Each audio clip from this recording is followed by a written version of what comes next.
para falar sobre uma coisa importante, que é estudar inglês por anos e travar na hora de falar.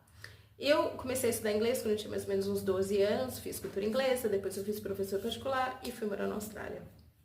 Quando eu cheguei na Austrália, na hora da imigração, a pessoa da imigração me fez uma pergunta diversas vezes e eu simplesmente não entendia a pergunta que a pessoa estava me fazendo.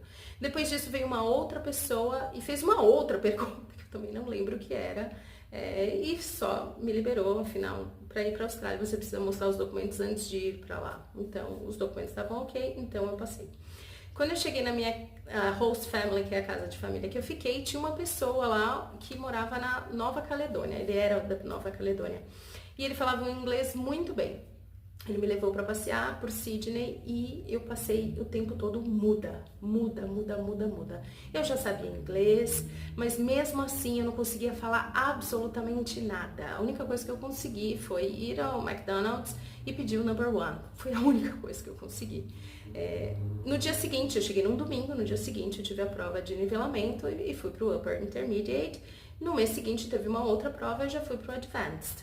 Mas mesmo assim eu ainda não conseguia falar fluentemente, ou não conseguia falar, não é nem eu fluentemente, era realmente falar.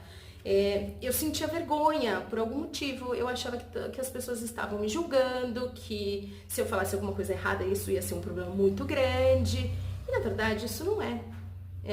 Nós erramos em português, às vezes falamos palavras erradas em português, conjugação verbal errada, e tá tudo bem. Então, a gente também vai fazer isso em inglês. O que eu escuto muito dos meus alunos eu não falo inglês perto do fulano, porque o fulano fala inglês melhor do que eu. E eu pergunto, mas quem te falou isso? De acordo com quem o fulano fala inglês melhor que você? Eu acho porque a pessoa fala mais rápido, porque a pessoa fala com mais desenvoltura, e por isso eu acabo não falando. E vocês percebem que vocês perdem oportunidades com isso? Que isso eu já perguntei para várias pessoas que têm o inglês como a primeira língua. Perguntei para eles, vocês se importam se a pessoa falar um tempo verbal errado, ou uma palavra, usar a palavra errada, ou esquecer uma palavra? E eles sempre falam, não. O que importa é a comunicação. Então, eu acho que estudar inglês por muitos anos e não falar na hora, esse travar, muitas vezes tem a ver com a vergonha, com o medo de falar errado. Então, deixe esse medo para lá, se comunique. A ideia é que você se comunique, que você converse. Estou falando de conversas, tá? Entrevistas é outra história, mas hoje eu tô falando só de conversa. Então, se comunique, fale com a pessoa, dê sua opinião, converse. Isso vai te ajudar muito, vai ajudar a perder a vergonha. Assim que eu perdi a vergonha.